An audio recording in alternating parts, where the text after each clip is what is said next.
మనమందరము సహజంగా నేను పుట్టాను అనే నమ్మకం పెంచుకున్నాం.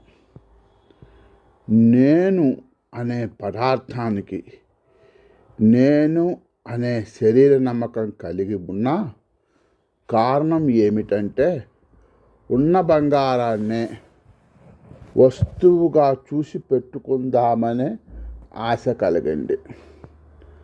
అంటే నేను ఎలా ఉన్నవాడిని అలా ఉండకుండా ఇలా ఉంటే బాగుండు అనుకున్న అలా అయింది.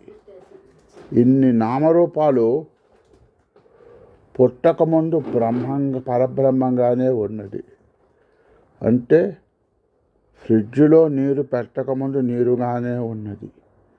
ఫ్రిడ్జ్లో పెట్టడం వల్ల ఐస్ అని పేరు మారింది.